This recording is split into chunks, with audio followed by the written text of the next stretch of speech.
Bismillahirrahmanirrahim. Assalamualaikum warahmatullahi wabarakatuh. Kembali lagi bersama saya di channel ini di Paradigma 45. Sahabat Paradigma 45 sebangsa setanah air. Semoga kita semua senantiasa diberikan kesehatan oleh Allah Subhanahu wa taala untuk senantiasa menjaga negara kesatuan Republik Indonesia. Baik sahabat Paradigma 45, pada kesempatan ini saya akan menampilkan sebuah video yang saya kira video ini adalah video yang cukup luar biasa. Ada seorang kiai dari Jating, Rembang, yang kemudian mengungkap ulasan-ulasannya terkait dengan orang-orang yang pada akhir zaman ini mengaku sebagai cucu dari baginda Nabi Muhammad SAW. Menurut Kiai yang cukup luar biasa ini, bahwa tidak salah kalau kita kemudian mengaku sebagai cucu Nabi, namun kita harus mengkonfirmasi diri bahwa memang betul kita adalah cucu Nabi. Kemudian jangan salahkan orang yang kalau ada bahwa pengakuan kita sebagai cucu Nabi itu kemudian dipertanyakan dan diteliti oleh orang lain yang ada di sekitar kita. Nah, sama hal mungkin yang terjadi di Indonesia menurut Kiai ini, bahwa di akhir zaman ini, ya mungkin ini yang dimaksud oleh fenomena akhir zaman atau fitnah akhir zaman, banyak kemudian orang-orang atau kelompok-kelompok tertentu yang mengaku sebagai zuriat dan cucu dari baginda Nabi Muhammad SAW. Sehingga Ki Haji Manudin Al-Bantani mempertanyakan itu dan menyoal itu dalam sebuah tesisnya, yang mengatakan bahwa orang yang ada hari ini mengaku sebagai cucu Nabi, anggaplah itu adalah Bani Alawi, itu dipertanyakan dan diteliti oleh Ki Haji Manudin Al-Bantani. Sehingga benar apa yang kemudian disampaikan oleh seorang kiai dari Jating, dari Rembang ini, bahwa kalau ada orang yang kemudian mempertanyakan pengakuan kita sebagai cucu dari baginda Nabi SAW, itu tidak salah karena itu adalah hal yang wajar. Sehingga apakah kita mampu mengkonfirmasi atau tidak pengakuan itu, bahwa memang betul kita adalah cucu dari baginda Nabi Muhammad SAW. Namun ya, yang terjadi di Indonesia sampai hari ini, Bani Alawi ini tidak mampu membuktikan diri bahwa memang mereka adalah cucu dari baginda Nabi Muhammad Sallallahu Alaihi Wasallam. Sehingga itu terus kita pertanyakan dan terus kita soal dan kita terus mengawal ini, sehingga mereka bisa terbukti bahwa memang mereka bukan cucu Nabi. Sehingga para muhibbin, para orang-orang yang diperdaya mereka itu tidak lagi memuliakan mereka-mereka yang mengaku sebagai cucu dari Nabi Muhammad SAW namun ternyata palsu. Nah, bagaimana ulasan dari Kiai dari Rembang, Jawa Tengah ini? Mari langsung saja kita saksikan dan kita simak berikut ini. Bisa kita baca bersama-sama dan saya kita zikirkan. Laqad ja'akum rasulun min anfusikum azizun 'alaihi ma 'anittum harisun 'alaikum bil mu'minina raufur rahim. Fa in tawallaw faqul hasbiyallahu la ilaha illa hu 'alaihi tawakkaltu wa huwa rabbul 'arsyil 'azim. Saya ingin menyampaikan laqad ja'akum rasulun min anfusikum. Nah, ini kerennya Al-Qur'an ini.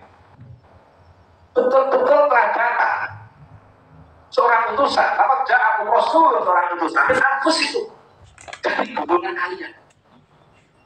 Min anfusikum, dari golongan kalian. Golongan kalian min Bani Ismail. Yang dimaksud dalam doa itu berarti Nabi Mustafa Muhammad Sallallahu Alaihi Wasallam.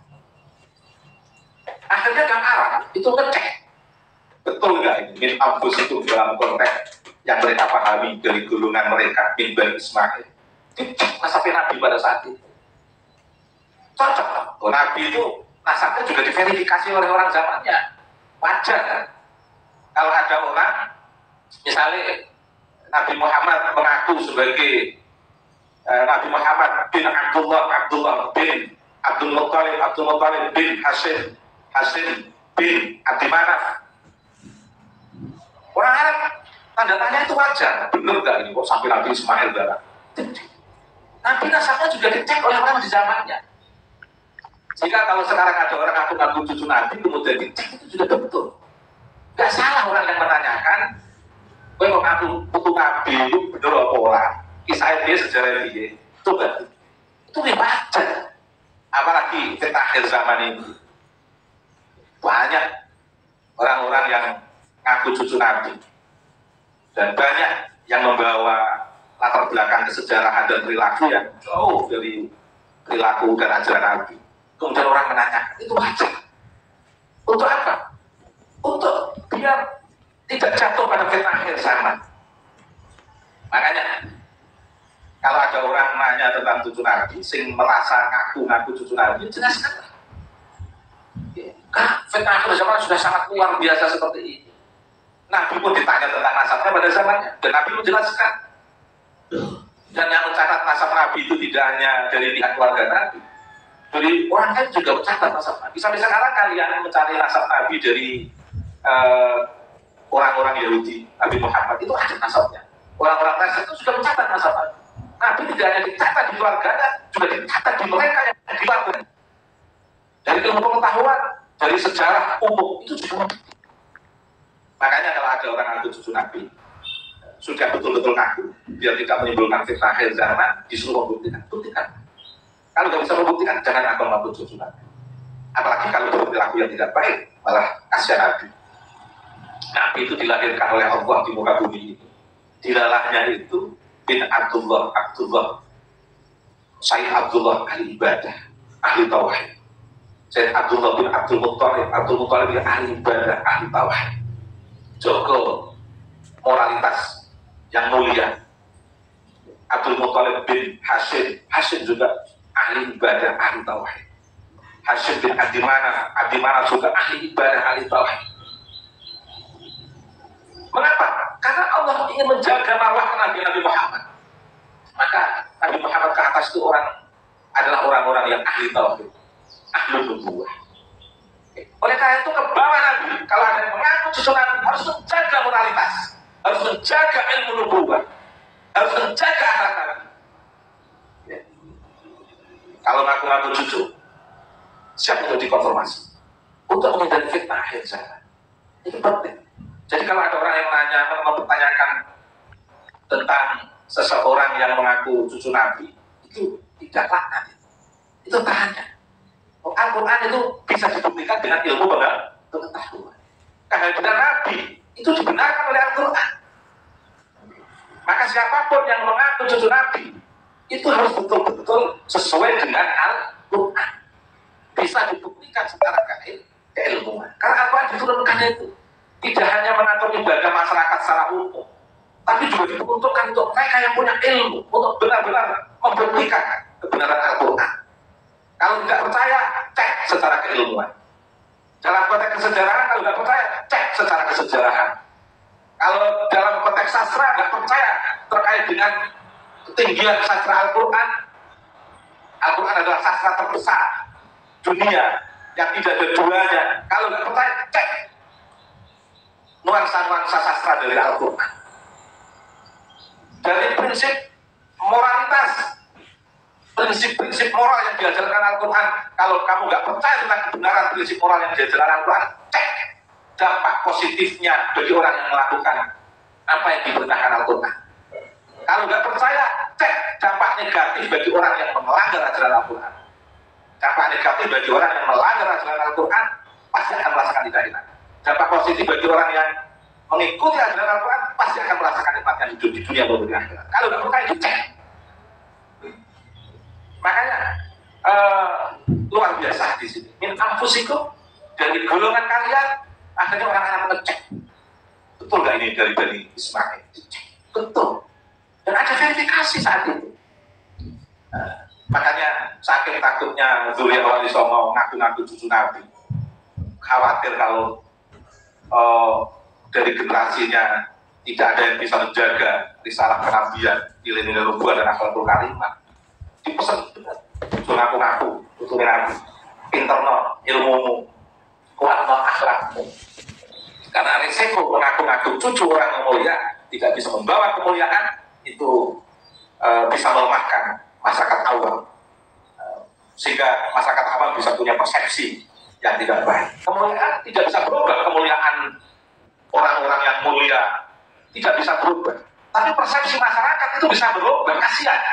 Bisa melemahkan pikiran masyarakat, mempersepsikan, menimbulkan satu pemahaman yang membuat kesalahpahaman masyarakat itu tidak baik. Karena kita semua punya kewajiban untuk mendidik masyarakat. Bagaimana masyarakat tidak salah paham terhadap Al-Quran. Kita semua punya kewajiban mendidik masyarakat. Bagaimana masyarakat tidak salah paham kepada Nabi Muhammad SAW.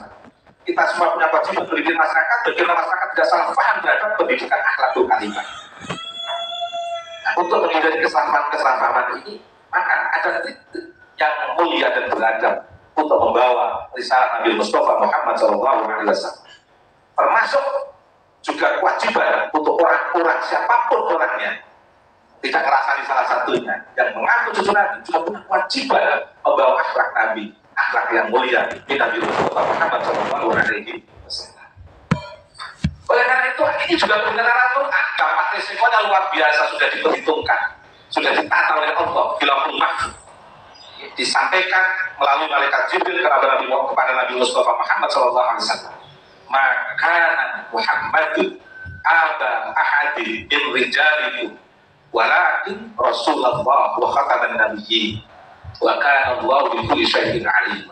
Maka Muhammadun, maka orang ono sinten Muhammadun kanjeng Nabi Muhammad. Aba ahadin iku bapak salah siji wong min rijalikum saking nasab lanang kalian semua, nasab lelakian kalian semua. Tuh. Walakin Rasulullah wa khataman nabiyyin. Walakin tetapi utai kanjeng Nabi Muhammad itu Rasulullah utusan Allah wa khataman nabiyyin, dan nabi penutup akhir zaman. Wa kana Allah bi kulli syai'in alim. Wa kana Allah tansidan Allah bi kulli syai'in indal lawan saben-saben suci iku alim pirsa. Jadi lalu siapa Nabi Muhammad? Aba wa kana Muhammadun aban lil mu'minin. Nabi Muhammad itu adalah bapak untuk seluruh umat Islam, termasuk seluruh istri-istri Nabi adalah ummahatul mu'minin. Tafsir jelas kita belum.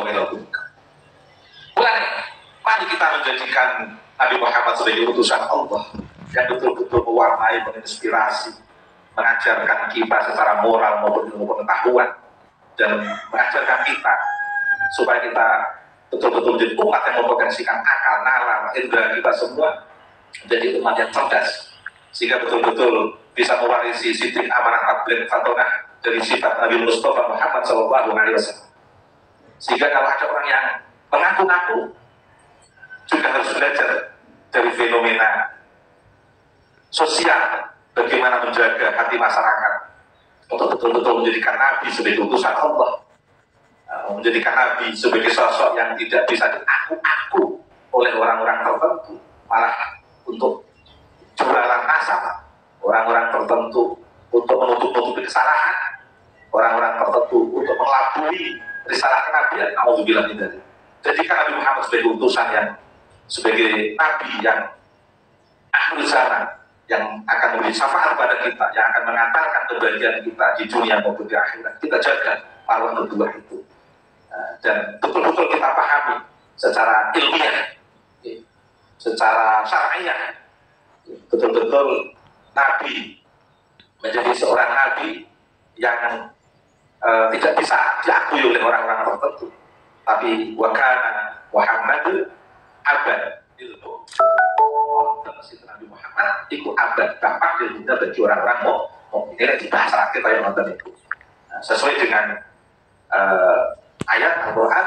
Semoga kita bisa mengambil hikmah kajian pagi ini, menjadikan Al-Quran sebagai kalamullah, yang bisa menginspirasi, mengajari, dan bisa menjadi pedoman semua masyarakat, baik kalangan yang terdidik maupun kalangan yang tidak terdidik, untuk santri maupun kiai, ilmuwan maupun mereka yang proses belajar.